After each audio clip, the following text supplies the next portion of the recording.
This afternoon we're going to be looking at the subject of Israel, because the nation of Israel today is the center of a great deal of controversy. The Zionist movement is the promotion of Israel and the physical nation of Israel today. But also the premillennialist of our day and Israeli stand is that the land of that area which Israel possesses now belongs to them. Now then, the premillennialist, they primarily would say that the land belongs to them because Christ is going to come back to Jerusalem, and he's going to establish an earthly kingdom there. And so Israel has to possess that land.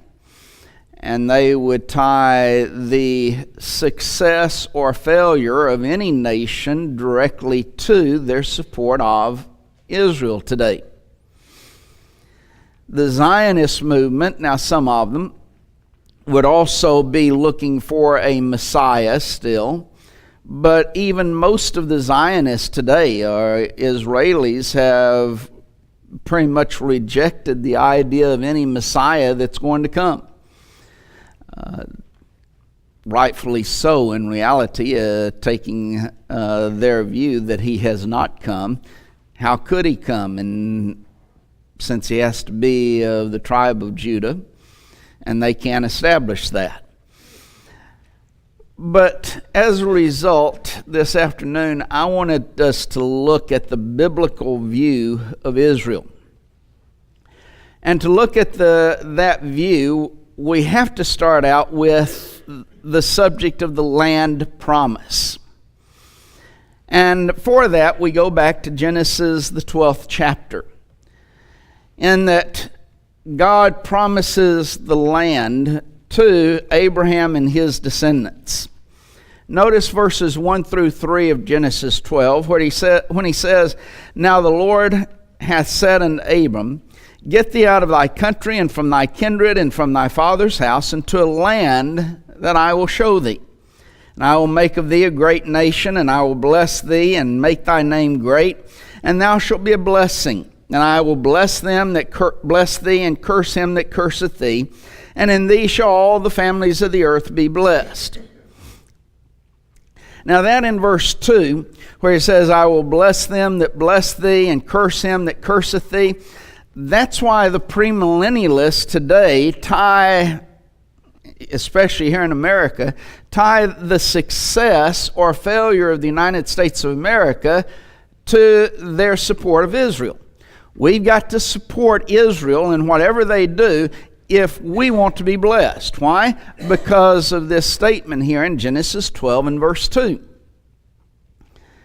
And if we fail to support them, then God will curse us. But if you look at verse 1, there is that land promise. Go to this land that I will show thee. But notice verse 7 then. "And the Lord appeared unto Abram and said, Unto thy seed will I give this land." And it says that Abram there builded he an altar unto the Lord who appeared unto him. And so God appears to Abraham and Abram at this time and says, "I'm going to give you this land." Later on, this promise of a land is reiterated in Genesis the 15th chapter, in verses 18 through verse 21, when it says, in the same day the Lord made a covenant with Abram, saying, "Unto thy seed will I give this land, from the river of Egypt unto the great river, the river Euphrates. The Kenites and the Kenizzites and the Cadmonites and the Hittites and the Perizzites and the Rephaims and the Ammonites or Amorites and the Canaanites and the Girgashites and the Jebusites." So here's this land that God promises to Abraham's descendants. From, he says, the river of Egypt and to the great river, the river Euphrates. So there he is, without question, a land that God promises to the Israelites, Abraham's descendants. But there's two questions that need to be asked in relationship to this land promise. The first is, was it ever fulfilled? If it was fulfilled, then that promise no longer is in effect. Well, the question then, was it fulfilled? I think there's an interesting aspect that shows that it was when we turn to Deuteronomy, the 19th chapter, and in verses 7 through verse 9. Now, they had come to the Jordan River before, and this is before they crossed over into the land of Canaan. And it states in Deuteronomy 19, verse 7 through 9, "Wherefore I command thee, saying, Thou shalt separate 3 cities for thee." These are cities of refuge.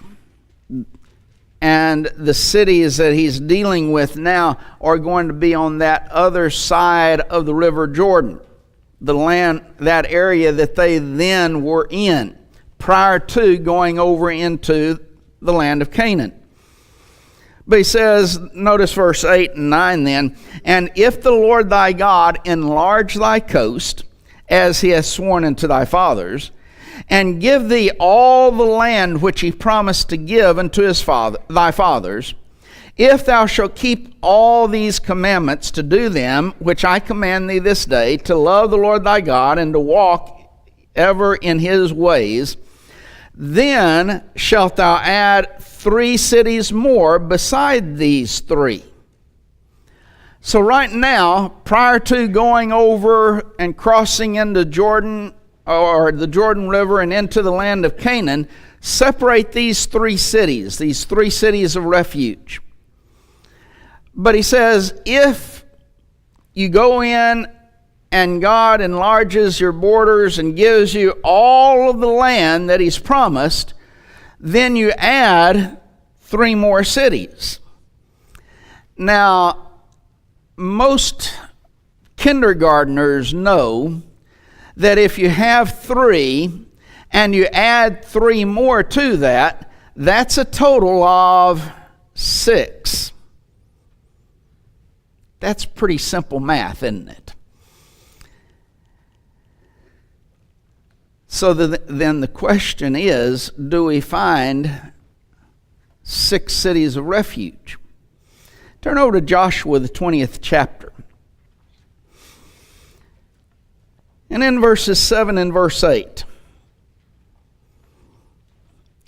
it says that they appointed Kadesh in Galilee, in Mount Naphtali, and Shechem in Mount Ephraim, and Kirjath-arba, which is Hebron, in the Mount of Judah.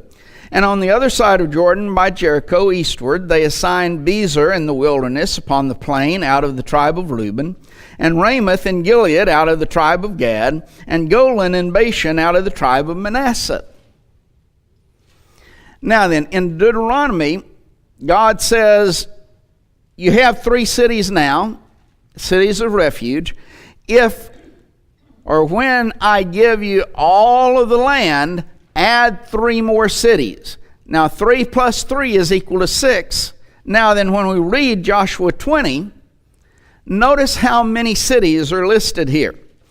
They appointed Kadesh, that's 1. It was in Galilee, in Mount Naphtali. And Shechem, that's 2, in Mount Ephraim. And Kirjath-arba, which is Hebron, that's 3, in the Mount of Judah.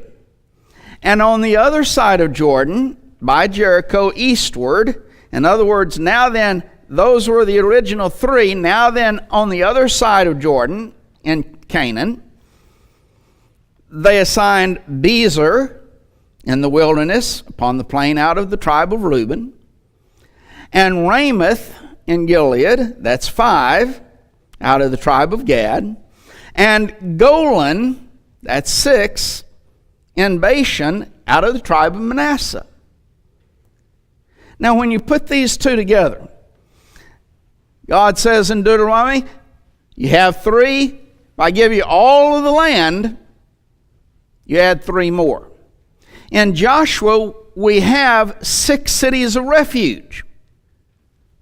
3 on the what's called Transjordan, that is on the west side or east side of Jordan, and then 3 on the east side of Jordan. 6 cities of refuge. You only have 6 cities of refuge, though, when God has given you all of the land. So we know at that point that God has given them all of the land that He promised, according to Deuteronomy 19, because they have the 6 cities of refuge. But let's go on. Joshua, the 21st chapter. Of course, Joshua is that leader of the children of Israel after Moses' death, and he leads them into the land of Canaan, and you have the period of conquest in which they conquer the land, God giving them the land that He promised unto them. And it says in Joshua chapter 21 and verse 43 that the Lord gave unto Israel all the land which He sware to give unto their fathers, and they possessed it and dwelt therein. So now then Joshua is recording, God has given to us all of the land that God has promised. Now there's some who will still claim that God didn't give them all of the land. And they go back and they say from the river of Egypt to the river Euphrates. Well, they then claim, why, Israel never possessed that land all the way to the Nile River. Well, they didn't. That's true. But that is not necessarily the river of Egypt. That's the problem. They have assumed that it is the Nile River. There's other rivers that could have been and were the border that God was setting forth. That does not go to the Nile River. There's another river, river of Egypt, which God gave them to that border. But we don't even have to look at all of that. If we believe what God says, Joshua says, God has given unto Israel all the land. Now, was he right or was he wrong? Later on in Joshua's, as we many times will refer to it, his last address to the people, comprising Joshua chapters 23 and 24. We come down to chapter 23 and verse 14. And it says, Behold, this day I am going the way of all the earth. And you know in your hearts and in all of your souls that not one thing hath failed of all the good things which the Lord your God spake concerning you. All are come to pass unto you, and not one thing hath failed thereof. Now Joshua, end of his life, and now then he says, after they've conquered the land, everything that God spake concerning you, He's fulfilled it. And he says, you know it in your hearts that that's the case.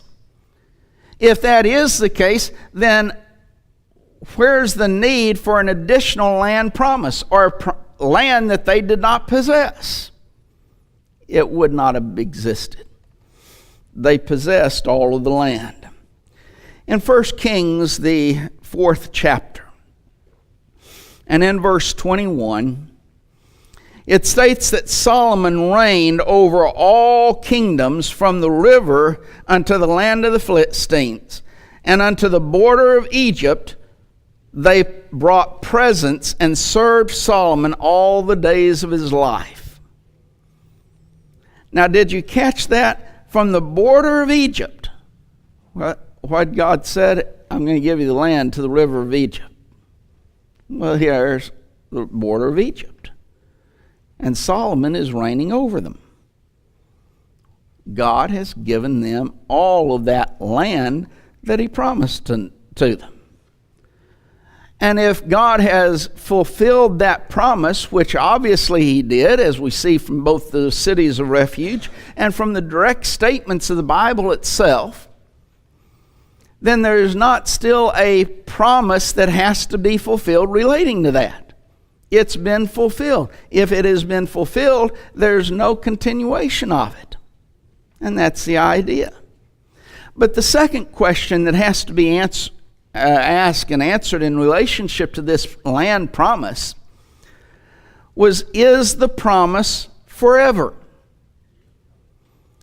There are certain things which, once fulfilled, have a continual aspect of it, so that it has to continue to be in that state.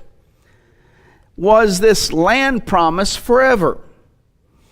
When Genesis 13 and verse 15, it says, for all the land which thou seest, this is God's promise to Abraham still. He says, to thee will I give it, and to thy seed forever. Well, we would, on initial aspect, say, well, that means it always is going to be theirs. But the question then arises, is the word forever, as used in the Bible and as used by God, always used in an unlimited sense? Or can it be used in a limited sense? So, which one is it? An unlimited or a limited sense? Can it be used in one of the other ways? When we read in Genesis 17 and verse 13, he that is born in thy house, and he that is bought with thy money, must needs be circumcised, and my covenant shall be in your flesh for an everlasting covenant. An everlasting covenant. Was that covenant ever designed to be an everlasting, in an unlimited sense, covenant? An absolute covenant that would take on forever? Or was there a limitation to it? That covenant was always in a limited sense. It was always pointing to Christ. And when Christ came, then that covenant, that old covenant, was taken away. It was removed, so we can be under a new covenant or a New Testament. A study of Galatians 3rd chapter shows that here the law was our schoolmaster, that the law was added to the promises until the seed should come. And he says, unto seed, singular and not plural, thy seed, which is Christ. So when Christ came, we are no longer under the schoolmaster. King James has, American Standard has tutor. The Greek word is pedagogos. And it doesn't mean schoolmaster, and it doesn't mean tutor either. In fact, we don't have a word which corresponds to pedagogos. But whatever it means, that's not the important point right now, is that law was that pedagogos. Till the seed would come, but once the seed comes, we're no longer under the pedagogos. You see, it never was intended to be forever in an unlimited sense. And yet, he's talking about here's this covenant, and the sign of circumcision would be a sign of that everlasting covenant.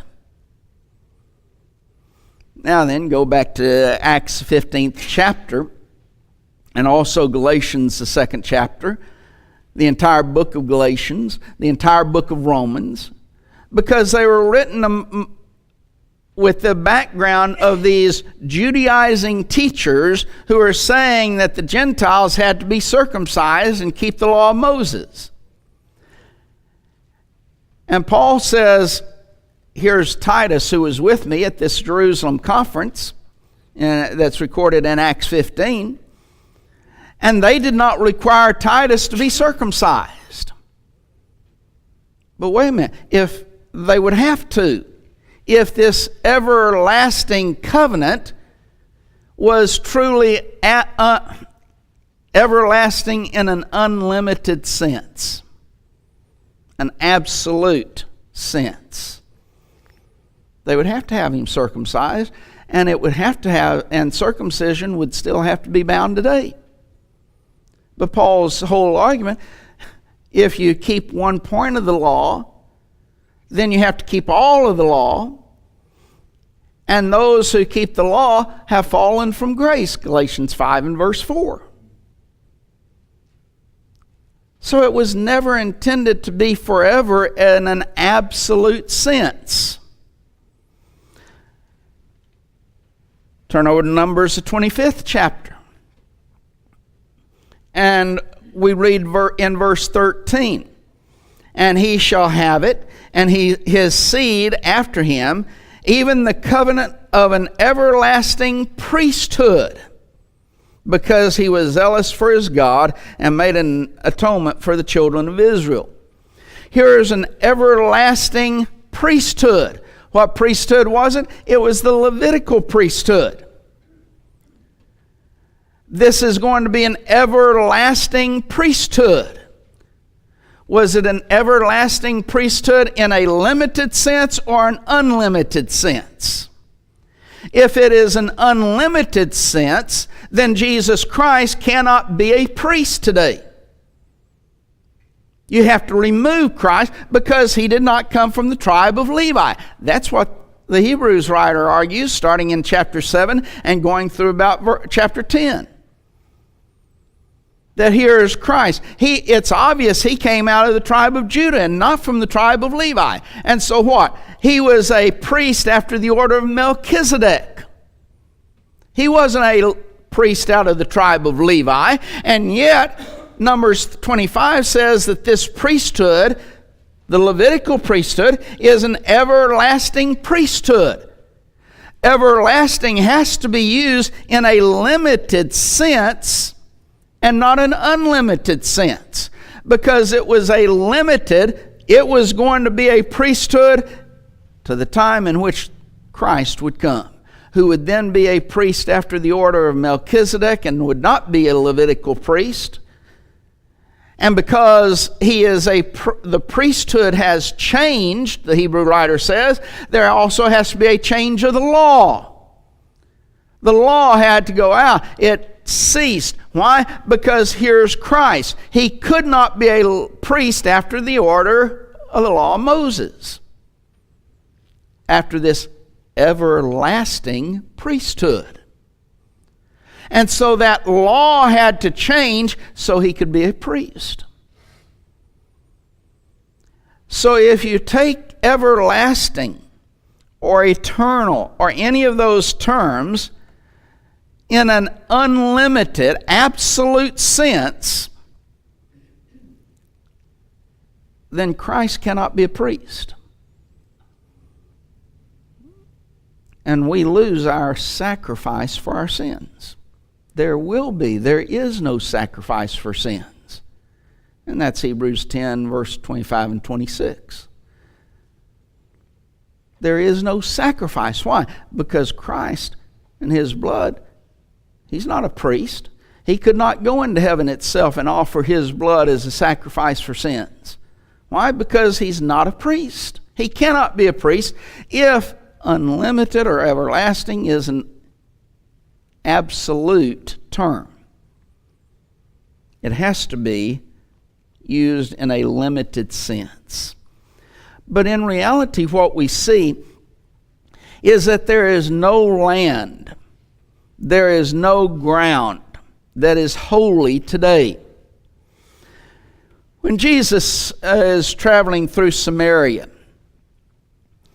he stops and this woman comes to him and they strike up this conversation, and she asks him, perceiving that he is a prophet, "We worship in this mountain." It would be Mount Gerizim. "You Jews worship in Jerusalem. Which one's right?" And Jesus says, "We worship what we know to be right. You don't know what worship is. You're worshiping wrong." Why? Because that land, that area, Mount Gerizim, was not the designated place by God for worship. Jerusalem was.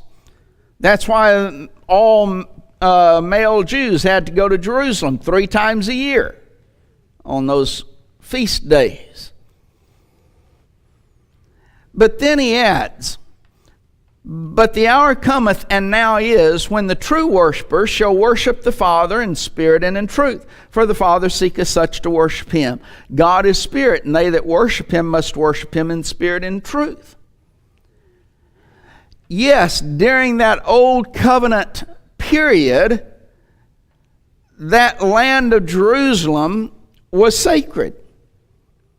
It was where God had designated Israel to go to and worship. But he's saying that's not going to continue to be the case. What is the case now is that since God is spirit, he can be worshiped anywhere. At any time, we can worship God. You don't have to go to Jerusalem in order to worship. There is no ground, no land that is sacred. Thus, when Stephen was before the Sanhedrin, Acts the 7th chapter, he had been called into question because he was accused of speaking against Moses and speaking against the law and against that holy place, as they put it. And so here he is before the Sanhedrin giving his defense. And in verses 48, starting there, it says, he's saying about God that, "Howbeit the Most High dwelleth not in temples made with hands, as saith the prophet. Heaven is my throne, and earth is my footstool. What house will ye build me, saith the Lord? Or what is the place of my rest? Hath not my hands made all these things?" Now notice, he is being accused. If you go back into chapter 6, starting in verse 13, you see the accusations that they had set up false witnesses, which said, "This man ceaseth not to speak blasphemous words against this holy place and the law, for we have heard him say that this Jesus of Nazareth shall destroy this place and shall change the customs which Moses delivered." Notice the accusation, blasphemous words against this holy place. They had that view, they were holding on to that old view, that temple was the place of worship, and that you had to go there in order to worship.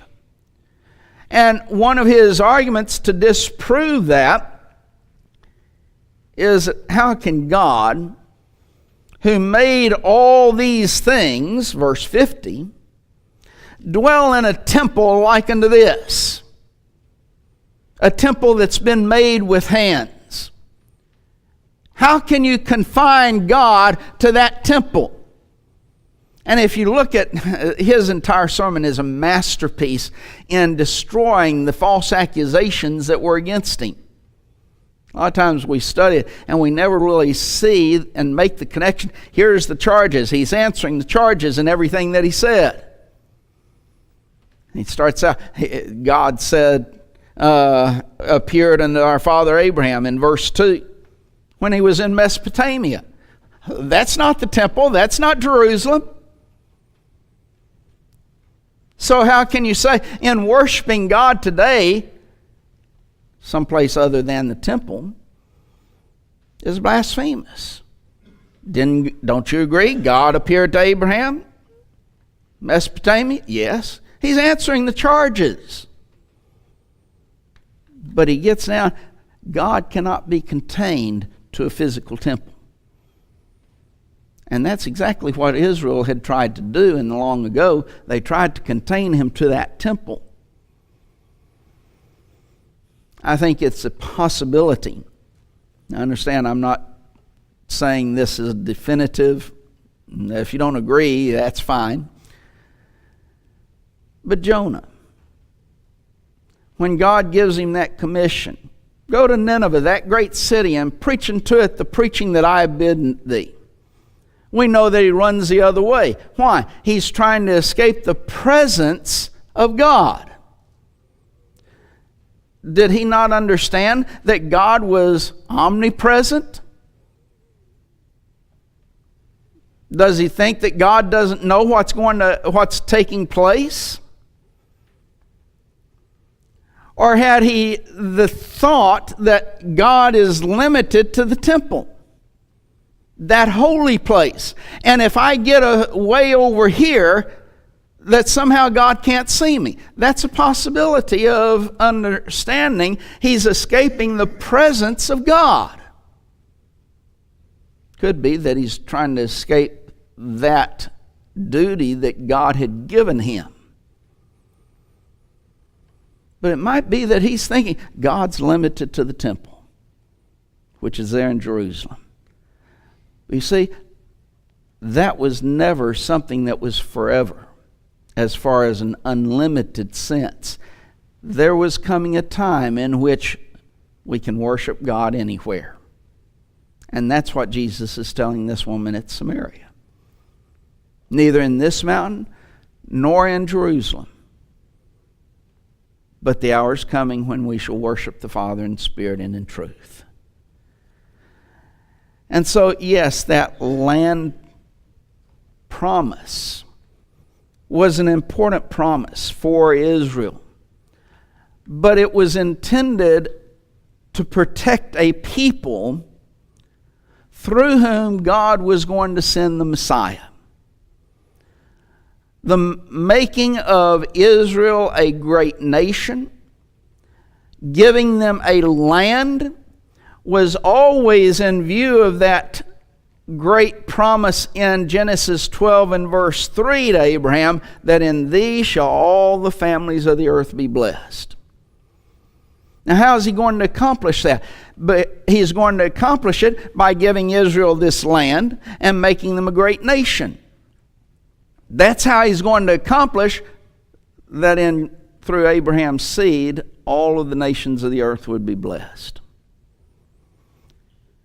And so those were never intended to be everlasting in an unlimited sense. They were always limited in their scope.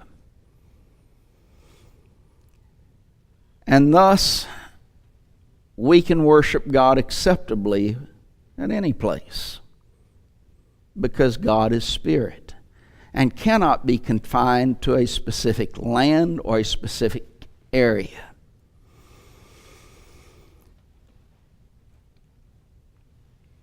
Lord willing, next week we'll continue on with this, and we'll look at the people, Israel. And then we'll look at the hope of Israel. Because the people of Israel are not physical Israelites today.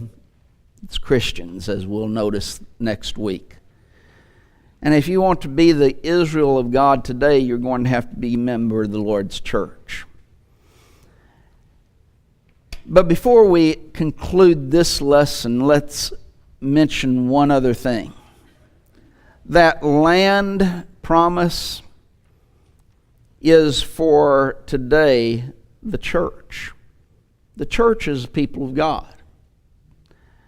It's not the United States of America. How many times do we hear that the United States of America is a Christian nation and that this land is a Christian land? No, it's not a holy land. There is no holy physical land today. The only holy land today would be the church. And the people of God today, the nation of God today, spiritual Israel of God today is the church. Not a physical land, not a physical nation.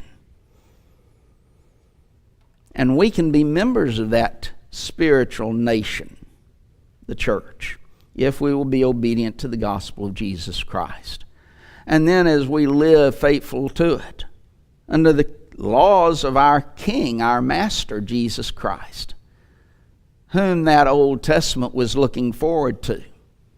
And it was bringing us to Him so that we could be saved by the faith in Jesus Christ. So if you're not a Christian this afternoon, we would encourage you to obey the gospel of Jesus Christ. If you're not living faithful to Him as God instructs us to live, to repent and come back into Him so that you can have that salvation that's found in Christ. That one through whom all of the families of the earth will be blessed. We can help you in that line, then why not come as we stand and sing the invitation song?